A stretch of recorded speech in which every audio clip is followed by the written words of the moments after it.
Assalamualaikum warahmatullahi wabarakatuh. Izin memperkenalkan diri, nama saya Siti Aisyah, NPM 1921010223. Di sini saya dari Prodi Hukum Keluarga Islam, kelas D semester 6. Video ini dibuat untuk memenuhi tugas UAS mata kuliah Hukum Perdata Internasional dengan dosen pengampu Bapak Idrus Al-Ghifari, MH. Di sini saya akan menjelaskan beberapa materi mengenai hukum perdata internasional. Yang pertama, hukum antar tata hukum. Hukum antar tata hukum yaitu di mana beberapa sistem hukum bertemu dengan posisi atau kedudukan yang sama. Hukum antar tata hukum merupakan hukum yang mempelajari sistem hukum pada suatu negara tertentu dan pada saat tertentu. Contohnya, ketika seorang bandar narkoba dari negara Belgia ditangkap di kota Bali, maka yang berlaku adalah hukum di kota Bali. Yang kedua adalah titik pertalian, yaitu biasa disebut dengan istilah connecting factor atau point of contact. Titik taut atau titik pertalian adalah suatu hal atau keadaan yang menyebabkan berlakunya suatu sel hukum. Titik taut ada dua, yaitu primer dan sekunder. Titik pertalian primer adalah faktor-faktor atau keadaan atau sekumpulan fakta yang melahirkan atau menciptakan hubungan HPI. Titik pertalian sekunder adalah faktor-faktor atau sekumpulan fakta yang menentukan hukum mana yang harus digunakan atau berlaku di dalam suatu hubungan HPI. Ketiga, yaitu prinsip kewarganegaraan dan prinsip domisili. Menurut Martin Wolf, bahwa negara yang menganut prinsip domisili adalah Amerika Serikat, British Commonwealth, Denmark, Iceland, Norway, Brazil, negara-negara Baltik dari Amerika Selatan, Nicaragua, dan Guatemala, sedangkan yang menganut prinsip-prinsip kewarganegaraan ialah negara Eropa, Prancis, Belanda, Belgia, dan masih banyak lagi. Prinsip-prinsip kewarganegaraan ini telah menjadi dasar pula dalam perjanjian-perjanjian internasional di bidang HPI. Yang keempat yaitu peninjauan kembali atau renvoy. Masalah renvoy mempunyai hubungan erat dengan persoalan prinsipil, masalah supranasional atau nasional. Jika dianggap HPI bersifat supranasional, maka tentunya tidak ada tempat untuk renvoy. Kaidah-kaidah HPI menurut pandangan ini berasal daripada tata tertib hukum yang lebih tinggi daripada tata tertib pembuat undang-undang nasional dan mempunyai kekuatan hukum yang tidak menghiraukan apakah pembuat undang-undang mengoper atau menolak renvoy. Yaitu kualifikasi. Dalam hukum internasional, kualifikasi merupakan sebuah proses berpikir yang logis guna menempatkan konsepsi asas-asas dan kaidah-kaidah hukum ke dalam sistem hukum yang berlaku. Di dalam hukum perdata internasional atau HPI, kualifikasi lebih penting lagi karena untuk menyelesaikan suatu kasus diharuskan memilih salah satu sistem hukum tertentu. Istilah kualifikasi yaitu qualification, classification, qualificate, dan lain-lain. Kualifikasi ialah kegiatan melakukan penyalinan atau menggolongkan fakta-fakta atau peristiwa atau hubungan hukum ke dalam kotak-kotak hukum atau bagian-bagian hukum yang sudah tersedia. 6. Ketertiban umum. Ketertiban umum memiliki makna luas dan bisa dianggap mengandung arti mendua atau ambigu. Dalam arti sempit yaitu dengan demikian, yang dimaksud dengan pelanggar atau bertentangan dengan ketertiban umum hanya terbatas pada pelanggaran terhadap ketentuan peraturan perundang-undangan saja. Oleh karena itu, putusan arbitrase yang bertentangan dengan ketertiban umum ialah putusan yang melanggar dengan ketentuan peraturan perundang-undangan Indonesia. Sedangkan dalam arti luas adalah penafsiran tidak membatasi lingkup dan makna ketertiban umum pada tertentu hukum positif saja, tetapi meliputi segala nilai-nilai dan prinsip-prinsip hukum yang hidup dan tumbuh dalam kesadaran masyarakat. Ketertiban umum merupakan suatu asas dan standar yang dibentuk oleh badan pembuat undang-undang atau pengadilan sebagai suatu dasar atau asas yang penting bagi suatu negara dan semua masyarakat. Selanjutnya yang ketujuh, penyelundupan hukum. Penyelundupan hukum adalah suatu perbuatan yang bertujuan untuk menghindari berlakunya hukum nasional sehingga yang bersangkutan memperoleh suatu keuntungan tertentu sesuai dengan keinginannya. Sebab bagi baginya berlaku hukum asing. Hubungan dengan ketertiban umum dilakukannya penyelundupan hukum dan persoalan pendahuluan dalam hukum perdata internasional ialah bertujuan agar supaya hukum nasional dipakai dengan menyampingkan hukum asing. Hukum asing dinyatakan tidak berlaku jika dipandang sebagai penyelundupan hukum.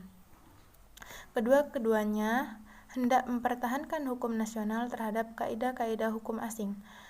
Perbedaan antara ketertiban umum dan penyelundupan hukum adalah bahwa pada pertama kita saksikan bahwa pada umumnya suatu hukum nasional dianggap tetap berlaku, sedangkan dalam penyelundupan hukum kita hukum nasional tetap berlaku itu dan dianggap tepat pada suatu peristiwa tertentu saja, yaitu ada seorang yang mendapatkan berlakunya hukum asing telah melakukan tindakan yang bersifat menghindarkan pemakaian hukum nasional itu. Yang kedelapan, pilihan hukum.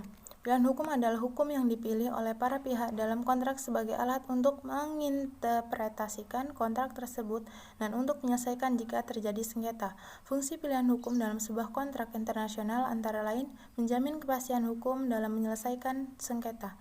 Sebagai antisipasi para pihak jika terjadi sengketa dan diharapkan mewujudkan keadilan dalam menyelesaikan sengketa dalam kontrak perdata internasional, penyelesaian sengketa kontrak perdata internasional melalui pengadilan seringkali menimbulkan ketidakpuasan bagi yang dikalahkan, sebab hakim dalam pengadilan harus menentukan hukum yang seharusnya berlaku.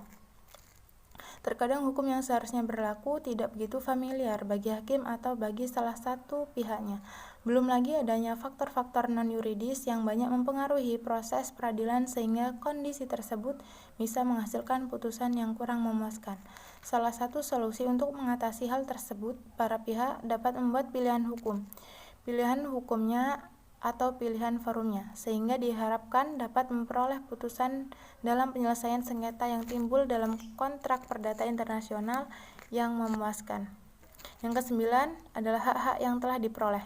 Dalam bidang HPI, hak internasional ini dipakai mengedepankan bahwa perubahan dari fakta-fakta tidak akan mempengaruhi berlakunya kaidah yang semula dipakai. Contoh-contoh misalnya seorang dianggap dewasa menurut ketentuan negara X, kemudian menjadi warga negara Y yang menentukan batas kedewasaan secara berlainan hingga orang bersangkutan menurut hukum dari Y belum cukup umur. Persoalan hak-hak yang diperoleh dianggap penting oleh berbagai penulis dan ada yang melihatnya sebagai salah satu fundament terutama dari seluruh sistem HPI. Sebaliknya ada juga penulis yang hanya menganggapnya sebagai ornamen belaka. Van Brakel menganggap bahwa hak-hak yang telah diperoleh di luar negeri sedapat mungkin harus diakui dan dihormati, merupakan salah satu asas pikiran fundamental di atas mana sistem HPI dibangun.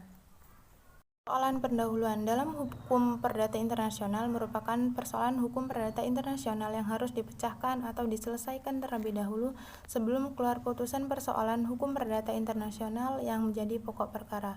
Menurut Prof. Sersir, persoalan hukum perdata internasional memungkinkan tidak hanya mengenai persoalan utama, namun juga mengenai permasalahan yang mengikutinya. Persoalan pendahuluan perlu karena merupakan suatu tatanan hukum perdata internasional yang paling tidak memungkinkan penyelesaian oleh hakim dalam masalah pokok maupun pendahuluannya. Persoalan pendahuluan sebenarnya terletak pada dua pertanyaan yang kemudian akan bercorong pada pokok persoalan. Yang ke-11 yaitu penyesuaian. Apabila dalam suatu persoalan HPI, sang hakim telah menemukan hukum mana yang harus diperlakukan, maka seringkali ia menemukan berbagai kesulitan. Jika hukum yang harus dipakai adalah hukum asing, yang isinya berbeda sekali daripada pengertian-pengertian hukum dalam sistem hukum nasional, sang hakim, hukum asing ini seringkali berlainan daripada hukum awal. Apabila dalam satu peristiwa HPI tertentu hakim memakai hukum asing ini, maka haruslah ia berikhtiar untuk memasukkan hukum yang lain itu dalam pengertian-pengertian hukum terminologi hukum dari negaranya sendiri. Seolah hakim terus-menerus melakukan perbandingan, justru dalam bidang penyesuaian ini kita saksikan betapa eratnya hubungan HPI dan ilmu perbandingan hukum yang bantuannya sebagai Zuster Wetenschap tidak dapat dielakkan dalam penyelesaian persoalan-persoalan HPI. Yang ke-12, timbal balik dan pembalasan. Persoalan timbal balik dan pembalasan ini berhubungan erat dengan masalah pemakaian hukum asing. Apabila sudah dipastikan dalam suatu peristiwa HPI apakah yang merupakan lalai applicable, maka bagi hakim yang mengadili perkara bersangkutan belum sampai ia secara konkret selalu sudah dapat mempergunakan hukum asing ini. Pengecualian terhadap pemakaian hukum asing ini terjadi antara lain bentuk ketertiban umum, orde public policy, open bar order, atau karena harus dilakukan. Sekarang ini kita temukan lagi pengecualian berikutnya, yakni apabila dalam hal-hal tersebut yang diharapkan hanya jarang terjadi, hukum asing ini tidak dapat dipergunakan karena tidak terpenuhinya syarat timbal balik atau harus dilakukan pembalasan. Teori pembalasan dalam HPI menggambarkan kondisi orang asing, pengakuan dari keputusan asing, dan penggunaan hukum asing. Timbal balik dimaksudkan suatu keadaan yang dikehendaki pembalasan, merupakan cara untuk mencapai keadaan tertentu. Yang terakhir yaitu yang ke-13 adalah pemakaian hukum asing. Pemakaian hukum asing dalam HPI dapat dikelompokkan sebagai berikut. Yang pertama, hukum asing dianggap sebagai hukum atau regulation. Yang kedua, hukum asing dianggap sebagai fakta atau regularity. Yang ketiga, hukum asing dianggap sebagai bagian hukum nasional. Itu saja, terima kasih. Wassalamualaikum warahmatullahi wabarakatuh.